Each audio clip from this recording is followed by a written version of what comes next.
श्री आशुतोष महाराज जी की जय। सांचे दरबार की जय। हमारे संत महापुरुष एक बड़ी ही रोचक घटना सुनाया करते हैं, जिसमें आध्यात्मिक पथ पर चल रहे हम साधकों के लिए बहुत सी प्रेरणाएं छुपी हुई हैं। एक बार एक गांव में एक व्यक्ति शाम के समय पेड़ के नीचे चारपाई डालकर बेपरवाह हो गहरी नींद में सो रहा था। तभी अचानक वहां कोई आया, जिसने पहले बड़े ही रूखे स्वर में उसे उठाया, उठ, जल्दी उठ, और फिर उसे पीटना शुरू कर दिया। इस प्रकार मुक्कों और लातों की बरसात होते ही वो व्यक्ति घबरा कर उठा और खुद को उस व्यक्ति के प्रहारों से बचाते हुए कहने लगा, अरे अरे भाई, मुझे क्यों मार रहे हो? मैंने क्या किया? पीटने वाले ने कोई उत्तर नहीं दिया, बस उसे पीटता रहा। वो व्यक्ति हैरान था, परेशान था कि आखिर कोई अजनबी अकारण उसे क्यों मार रहा है। किसी तरह उसने खुद को उस अजनबी के चंगुल से छुड़ाया और वहां से भाग निकला। जितनी तेज भाग सकता था भागा, और जब भागते भागते थक गया तो हांफता हुआ एक सेब के वृक्ष के पीछे जाकर छुप गया। लेकिन उस लंबे चौड़े अजनबी ने जल्दी उसे धर दबोचा और फिर पीटना शुरू कर दिया। अब उस व्यक्ति ने चिल्लाना शुरू किया, अरे मुझे इससे कोई बचाओ! अरे भाई, मैंने तुम्हारा क्या बिगाड़ा है? मैंने तो तुम्हारा कोई नुकसान नहीं किया। अरे मैंने तो आज तक किसी का कोई नुकसान नहीं किया, तो मुझे किस बात की सजा दे रहे हो?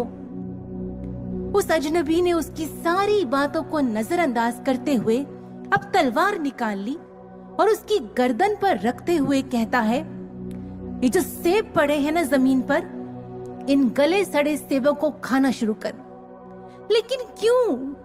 अभी उस व्यक्ति ने इतना ही कहा था कि उस अजनबी ने बिना समय गवाए खुद ही वो सेब उठाए और उस व्यक्ति के मुंह में डालने लगा। इतनी मार, इतनी पीड़ा, और अब मुख में गले सड़े सेब। अपनी ऐसी हालत को देखकर अब उस व्यक्ति को अपने जीवन में घटित हुई सारी बुरी घटनाएं याद आने लगी, और वो मन ही मन जीवन को कोसते हुए कहता है, ये जीवन और कुछ नहीं, बिन मतलब की अकारण आने वाली परेशानियों और पीड़ाओं का एक दलदल है, जिसमें हम निरंतर धंसते चले जाते हैं, असहाय हाथ पैर मारते रहते हैं, लेकिन अंत में डूब ही जाते हैं।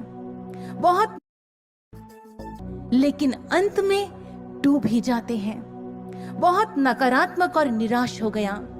उस अजनबी को भी कोसने लगा। अब उसका पेट उन गले सड़े सेबों से इस कदर भर चुका था कि उसे सांस लेना मुश्किल हो रहा था। वो अपने होश खोने लगा। जब उस अजनबी ने देखा कि वो व्यक्ति बेहोश होने वाला है, तो अब उसने चाबुक निकाल लिया और उसे जोर से जमीन पर पटकते हुए उसे डराते हुए कहता है, भाग, जल्दी मेरे साथ भाग। पेट गले सड़े सेबों से भरा हुआ है, बदन थकन के मारे चूर चूर हो रहा है, अंग अंग दर्द कर रहा है, मनोबल, उम्मीद सब टूट चुकी है। ऐसे में वो उस अजनबी के साथ भागना शुरू करता है। वो अजनबी उसे काफी देर अपने साथ भगाता रहा और फिर एक तालाब के पास पहुंचकर उसने उस व्यक्ति को घुटनों के बल बिठाया और पानी पीने के लिए कहा, पी, जल्दी पानी पी, जितना हो सकता है पानी पी। उस व्यक्ति के पास कोई विकल्प तो था नहीं, इसीलिए जितना हो सका उसने पानी पिया। लेकिन जब अति हो गई तो उससे रहा नहीं गया और उसने वहीं तालाब के किनारे उल्टी कर दी। जो पेट में था सब बाहर आ गया। आंखों के आगे अंधेरा छा रहा था। उसे लगा मानो ये उसके जीवन के आखिरी क्षण हैं, और अभी भी उसके मन में वही विचार चल रहे हैं। ये जीवन, पूरा जीवन दुख तकलीफ सहते हुए निकल गया, और अंत भी इतना दर्दनाक। हे ईश्वर, दिया ही क्यों तूने ऐसा जीवन। अब अपनी बची कुची ऊर्जा को उसने इकट्ठा किया और उस व्यक्ति के आगे गुहार करते हुए कहने लगा, देखो भाई, मुझे नहीं लगता कि मैं बचूंगा। मेरे मरने से पहले बस इतना बता दो, आखिर क्यों हो रहा है ये मेरे साथ। अब उस अजनबी ने अपनी तलवार से उसकी उल्टी की ओर इशारा करते हुए कहा, देखो, ध्यान से देखो। जब उस व्यक्ति ने देखा तो उसकी आंखें फटी की फटी रह गई। जो दृश्य उसके सामने था उसे विश्वास नहीं हो रहा था। उस उल्टी के बीच एक काला लंबा सांप पड़ा था, फुंकारता, जीभ अंदर बाहर करता। उस अजनबी ने बताया कि जब तुम पेड़ के नीचे मुंह खोलकर गहरी नींद में सो रहे थे, उस समय ये काला सांप तुम्हारे मुख में प्रवेश कर गया। तुम्हारे जीवन को खतरा था, तुम्हारा जीवन खतरे में था, लेकिन अब चिंता की कोई बात नहीं है, ये सांप बाहर आ गया है। उस व्यक्ति ने कहा, अरे भाई, तो यही बात मुझे आराम से बता देते। तुम जो कहते मैं कर लेता, मार भी खा लेता, ये सोचकर कि इसी में मेरी भलाई है। तुम मेरा जीवन बचाना चाहते हो, वो काला सर्प निकालना चाहते हो। उस अजनबी ने अपनी तलवार को मयान में डालते हुए कहा, अरे बंधु, अगर मैं तुम्हें उस समय बता देता कि एक जीवित काला सर्प तुम्हारे मुख में प्रवेश कर गया है, तो तुम डर के मारे उसी समय प्राण छोड़ देते, मर जाते। ये जो दर्द तुमने सहे, जो तकलीफ सही, उसके सामने कुछ भी नहीं। उस व्यक्ति को बात समझ आ गई। उसने हाथ जोड़ते हुए उस व्यक्ति को धन्यवाद किया। तुम्हारा धन्यवाद, तुमने मुझे देखा। जितनी दर्द, जितना तकलीफ तुमने मुझे दिया, उसके लिए तुम्हारा बहुत बहुत शुक्रिया। सज्जनों, ये पूरी कहानी प्रतीकात्मक है। सबसे पहले उस व्यक्ति का गहरी नींद में सोना और उसके मुख में काले सर्प का प्रवेश करना, ये प्रतीक है उन साधकों का जो ज्ञान लेने के बावजूद भी वक्त बेवक्त विषय वासनाओं की गहरी नींद में लुढ़क जाया करते हैं, और नतीजा ये मार्ग छूटने लगता है। जीवन में प्रायोरिटी गुरु, साधना, सेवा, सत्संग नहीं रहते। तब दूर दूर वेकेशंस पर जाना मंजूर होता है, लेकिन दिव्य धाम दूर लगता है। महीने में एक बार सत्संग आना मुश्किल लगता है। तब सिनेमा हॉल में जाकर मन के रंजन का समय तो होता है, लेकिन सत्संग में बैठकर मन के मंथन का समय नहीं होता। तब सोसाइटी में स्टेटस बनाए रखने के लिए हम हजारों रुपए उड़ा देते हैं, लेकिन गुरु घर में सेवा के लिए धन नहीं दे पाते। भाइयों और बहनों, सब कुछ तो दे दिया गुरुदेव ने हमें। ईश्वर का घट में दर्शन करवा दिया, इतना सुंदर भक्ति मार्ग दे दिया, इतना सुंदर दरबार दे दिया। हमारे भीतर ही वो सुकून और आनंद का सागर है, ये जना दिया। बाहर लोग भटकते रहते हैं जीवन का उद्देश्य समझने के लिए। गुरुदेव ने हमें जीवन का वो उद्देश्य बता दिया, वो महान लक्ष्य बता दिया। और क्या चाहिए हमें? क्या ढूंढ रहे हैं हम बाहर? क्यों भटकता है मन विषय वासनाओं में? अमेरिका की एक घटना है जिसे महाराज श्री अपने प्रवचनों में सुनाया करते हैं। बहुत साल पहले अमेरिका में एक व्यक्ति एक बीच पर बैठा हुआ था, समुद्र की लहरों का, ठंडी हवा का आनंद ले रहा था। तभी अचानक वहां कोई दूसरा व्यक्ति आया। उसने पास ही पड़ा एक पत्थर उठाया और उसके सर पे दे मारा। उस व्यक्ति की वहीं मृत्यु हो गई। जिसने पत्थर मारा था उसे तुरंत गिरफ्तार कर लिया गया, और जब कोर्ट में उसकी पेशी हुई तो जज ने उससे पूछा, क्या तुमने उस व्यक्ति को मारा? उस अपराधी ने बिना किसी अपराध भाव के, बिना हिचकिचाते हुए, बिना किसी हिचकिचाहट के कहा, जी हां, मैंने मारा। जज ने आगे पूछा, क्यों मारा? क्या दुश्मनी थी तुम्हारी उससे? उस अपराधी ने हंसते हुए कहा, जी दुश्मनी? मैं तो उसे जानता तक भी नहीं था। अरे मैंने तो उसकी शक्ल तक भी नहीं देखी थी, तो दुश्मनी का तो सवाल ही नहीं उठता। जज ने हैरानी से पूछा, तो फिर मारा क्यों? उस व्यक्ति ने कहा, जी मैंने संसार में सब कुछ करके देख लिया, बस एक ये काम नहीं किया था, किसी की हत्या नहीं की थी, सोचा ये भी करके देख लूं। क्या है ये? अनसैटिस्फैक्शन, असंतुष्टि का भाव जो हमें संसार से मिलता है। इसीलिए भगवान श्री कृष्ण ने भगवत गीता के माध्यम से हमें समझाया है, आद्यंतवन्तः कौन्तेय न तेषु रमते बुद्धः। संसार से मिलने वाला सुख केवल मृग तृष्णा है, दुखों की खान है और कुछ भी नहीं। संसार से मिलने वाली कोई भी उपलब्धि, अचीवमेंट, धन दौलत, कोई भी वस्तु, कहीं चले जाएं आपको कभी ट्रूली सेटिस्फाई नहीं कर सकती। असंतुष्ट ही रहेंगे आप, कुछ कर लीजिए। न तेषु रमते बुद्धः, इसीलिए विवेकवान लोग इसमें अपना समय नष्ट नहीं करते। लेकिन वहीं जब इस भक्ति पथ पर आप एक भी कदम अच्छे से बढ़ा लेते हैं, तो जो सैटिस्फैक्शन, जो संतुष्टि आपको मिलती है, उसका कोई जोड़ ही नहीं।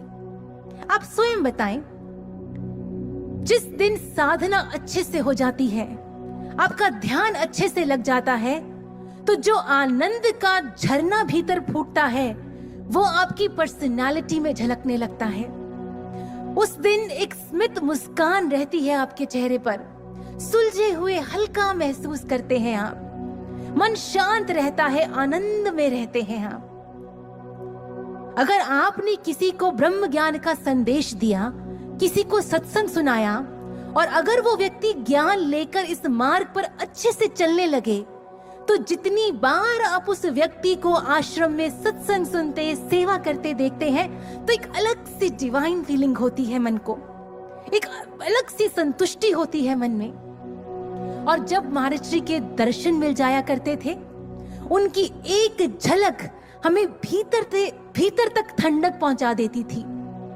आज भी जिस दिन महाराज जी हमें दिव्य अनुभव में, दिव्य स्वप्न में दर्शन दे दे, हम 7वें आसमान पर होते हैं।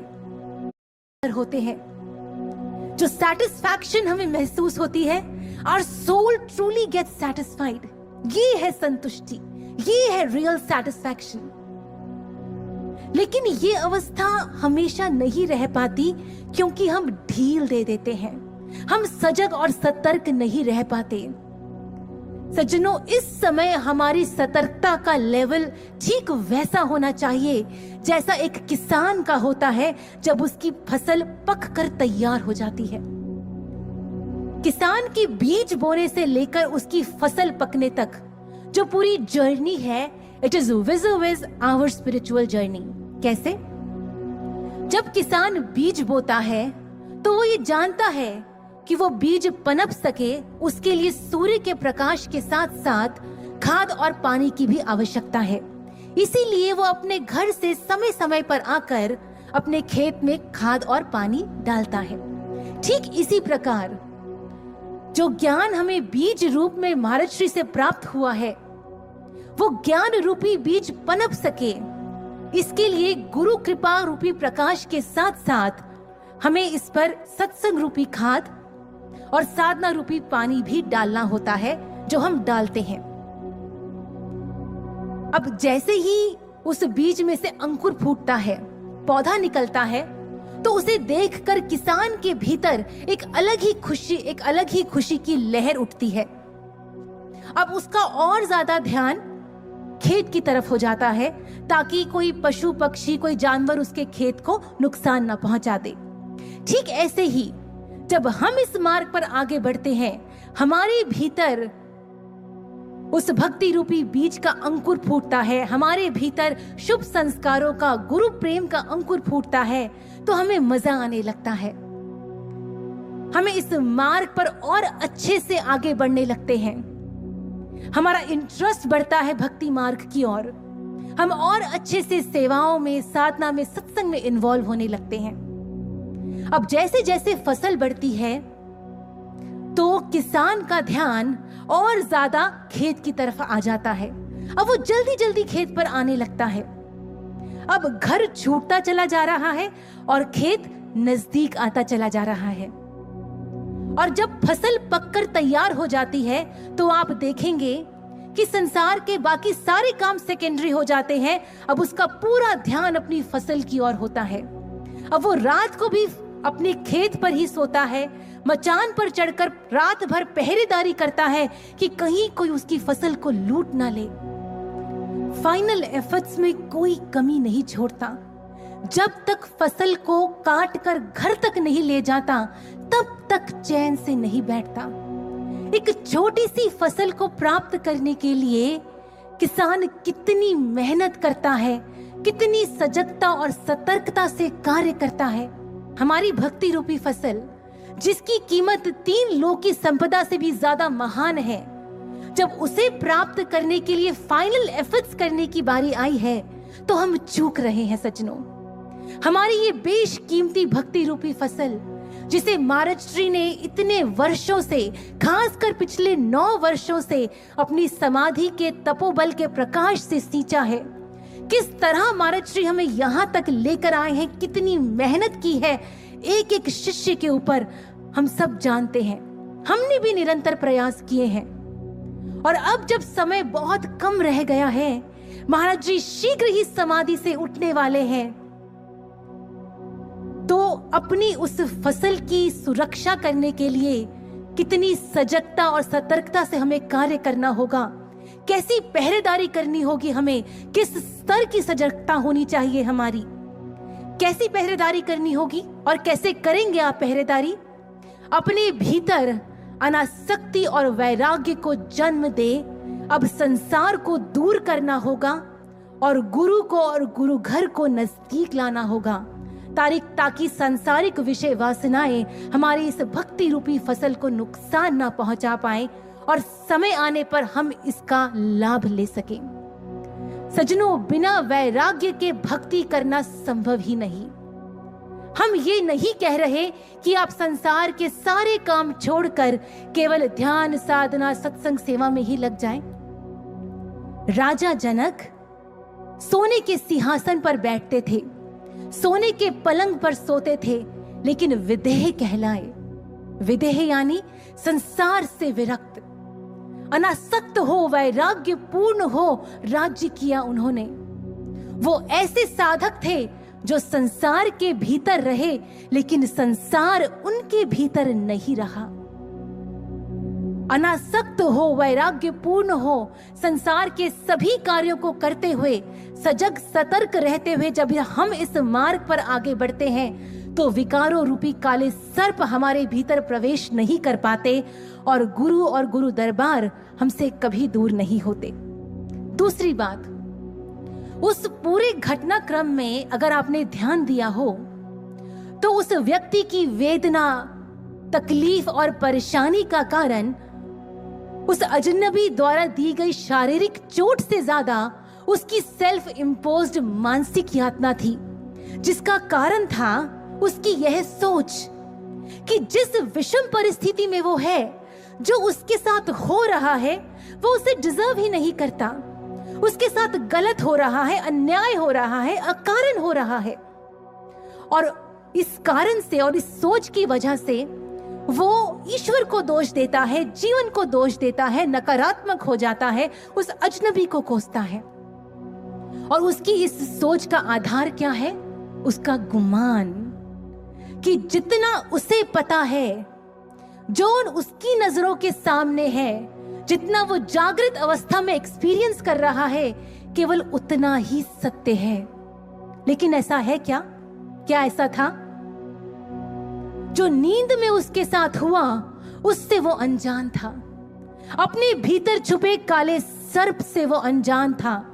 जो पीड़ाएं, जो कष्ट उसे मिले, उसके पीछे उद्देश्य उसका कल्याण था, इस बात से भी वो अनजान था। एक अफ्रीकन प्रोवर्ब है, A wise man never knows all, only a fool knows everything. जो विवेकी होते हैं वो ये जानते हैं कि वो सब कुछ नहीं जानते। भाइयों और बहनों, विषम परिस्थितियों के बीच अगर हम ये बात याद रखें कि हमें सब कुछ नहीं पता, जो हमारे साथ हो रहा है वो हमारी ही किसी कर्म, हमारी ही किसी लापरवाही के कारण है। और सबसे बड़ी बात, एक पूर्ण गुरु के साधक शिष्यों के जीवन में आने वाली विषम परिस्थितियां आती ही हैं उसे तोड़ने संसार से और जोड़ने करतार से, उसके भीतर के काले सर्पों को निकालने। तुम करो भला हम भलो न जाने, तुम सदा सदा दयाला, हम पापी तुम पाप खंडन, नीको ठाकुर देसा, माधो हम ऐसे तू ऐसा। एक बार किसी ने महाराज श्री से प्रश्न किया, महाराज जी, हमने तो सोचा था कि 4 साल के ध्रुव ने कर ली भक्ति, छोटे से प्रहलाद ने भी कर ली भक्ति, हम भी कर ही लेंगे, लेकिन इस मन को समझाना तो बहुत मुश्किल है, ये मन तो बहुत जटिल है। उस युग में संभव हो गया होगा, लेकिन इस युग में इस मन को समझाना असंभव जान पड़ता है। उस समय महाराज श्री ने उनके प्रश्न का उत्तर देते हुए कहा था कि मैंने कब कहा भक्ति करना आसान है, ईश्वर को अपनाना इतना आसान नहीं। जिस समय जब पहली बार आप इस दरबार में आए थे, उस समय आपका संसार के साथ गहरा रिश्ता था, सारी तारे संसार के साथ जुड़ी हुई थी। मन पर, चित्त पर विकारों की कालिमा छाई हुई थी। उस आसक्ति को तोड़ने के लिए, विकारों को खत्म करने के लिए गुरु कसाई बनकर खड़ा हो जाता है और शिष्य के जीवन में विषम परिस्थितियों और दुखों को डालता है, उसे खाली कर देता है। ऐसे में शिष्य का कैसा आचरण होना चाहिए? क्या हमारी कहानी के उस व्यक्ति जैसा? बिल्कुल भी नहीं। Who was always crying and cribbing? ऐसा तो बिल्कुल भी नहीं। एक शिष्य का आचरण उस हाथी के जैसा होना चाहिए जिसे गिर नेशनल फॉरेस्ट में सफारी करते समय एक लेखक ने देखा था। जंगल में सफारी करते समय उस लेखक ने देखा कि एक हाथी पर महावत सवार है और उस महावत के हाथ में एक छड़ी है। वो उस छड़ी से हाथी की हर गलती पर उसको मारता। जितनी बार वो हाथी गलती करता, उतनी बार उसे छड़ी पड़ती। लेकिन अद्भुत बात जानते हैं क्या थी? हाथी को मारते समय जितनी बार वो छड़ी महावत के हाथों से छूट जाती, नीचे गिर जाती, उतनी बार वो हाथी खुद अपनी सूंड से उस छड़ी को उठाता और महावत के हाथों में सौंप देता। अद्भुत शिक्षा है, अद्भुत प्रेरणा है एक शिष्य के लिए। हमें परिस्थितियों की हल्की सी छड़ी पड़ती है, हम तिलमिला उठते हैं, लेकिन वो हाथी खुद आगे बढ़कर छड़ी दे रहा है, खुद आगे बढ़कर छड़ी सौंप रहा है महावत को, मानो कह रहा हो, मेरे मालिक मार लो, लेकिन कुछ बना दो, मेरा निर्माण कर दो। योगानंद परमहंस कहते हैं, गुरु's plans are always rooted in love। एक पूर्ण गुरु की हर बात, उनका हर कर्म अपने शिष्यों के प्रति उनके निस्वार्थ प्रेम से उपजता है, और जो निस्वार्थ प्रेम से उपजता है वो कभी हमारे लिए गलत नहीं हो सकता। हमारा कल्याण उसी में है। इसीलिए सौंप दो खुद को गुरु के हाथों में। जब विषम परिस्थितियों के बीच एक शिष्य ऐसा समर्पण करने के साथ साथ अपनी स्पिरिट्स को हाई रखता है, पॉजिटिव रहता है, तो खुद को उन सेल्फ इम्पोज्ड मानसिक यातनाओं से तो बचा ही लेता है, साथ ही उसे एक ऐसा साइकोलॉजिकल बूस्ट मिलता है जो उसे उन परिस्थितियों से निकलने की अद्भुत क्षमता प्रदान कर देता है। लेकिन प्रश्न ये उठता है कि विषम परिस्थितियों के बीच अपनी स्पिरिट्स को हाई कैसे रखें, पॉजिटिव कैसे रहें? क्या है ये साइकोलॉजिकल बूस्ट? चलिए एडमिरल मैकरेवन द्वारा लिखी उनकी पुस्तक में एक उदाहरण के माध्यम से समझते हैं। एडमिरल मैक्रेवन लिखते हैं कि नेवी सील जो अमेरिका की स्पेशल मिलिट्री फोर्स है, उसकी ट्रेनिंग शारीरिक और मानसिक सीमाओं को परखने वाली होती है। इस ट्रेनिंग के 9वें हफ्ते को हेल वीक कहा जाता है। इस हफ्ते में 5.5 दिनों में कैडेट्स को केवल 4 घंटे ही सोने दिया जाता है और इस हफ्ते में एक दिन ऐसा होता है जब उन्हें टिहुआना आइलैंड ले जाया जाता है। सैन डिएगो के पास टिहुआना वो जगह है जहां समुद्री लहरें कमजोर पड़ जाती हैं, जिस वजह से पानी बहुत सारी मिट्टी छोड़ जाता है और टिहुआना का वह समुद्री तट कीचड़ का मैदान बन जाता है। कैडेट्स को चप्पू चलाकर वहां तक पहुंचना होता है और उस सर्द हवा और काटती मिट्टी में पूरे 15 घंटे बिताने होते हैं। एडमिरल मैक्रेवन उस ट्रेनिंग का अपना निजी अनुभव साझा करते हुए कहते हैं कि जब हमारी बारी आई उस ट्रेनिंग की और जब हम वहां पहुंचे तो सूरज ढल चुका था। कीचड़ इतना गहरा था कि हम गर्दन तक धंस गए और सर्द हवा, काटती मिट्टी दिमाग सुन कर रही थी। ऐसे में जो इंस्ट्रक्टर था वो कमजोर कैडेट्स को उकसाने के लिए कह रहा था, अभी गिव अप करो तो एक गरम मग कॉफी और कंबल मिलेगा।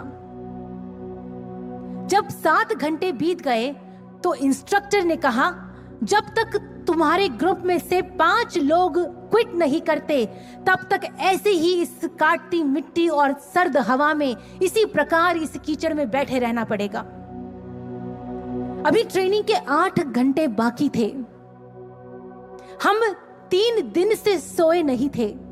अंधेरे में कैडेट्स की दांत कटकटाने की आवाजें आ रही थी। इतनी ठंड थी, ऐसा लग रहा था मानो हड्डियां जम जाएंगी। मिट्टी इतनी काट रही थी, दिमाग सुन्न हो रहा था, बहुत ज्यादा सर्दी लग रही थी। मुझे तो लगा कि आज 5-10 लोग पक्का गिव अप करेंगे, लेकिन तभी अचानक एक कैडेट ने एक मोटिवेशनल सॉन्ग गाना शुरू किया। आवाज एकदम फटे ढोल जैसी थी, लेकिन जोश भरपूर था। उसके पीछे पीछे पहले 1, फिर 2, फिर 4 और फिर सारे कैडेट्स ने मिलकर वो मोटिवेशनल सॉन्ग गाना शुरू कर दिया। एडमिरल मैक्रेवन लिखते हैं कि हम सब उस मोटिवेशनल सॉन्ग से रिलेट करते थे, इसलिए सभी कैडेट्स पूरे जोश के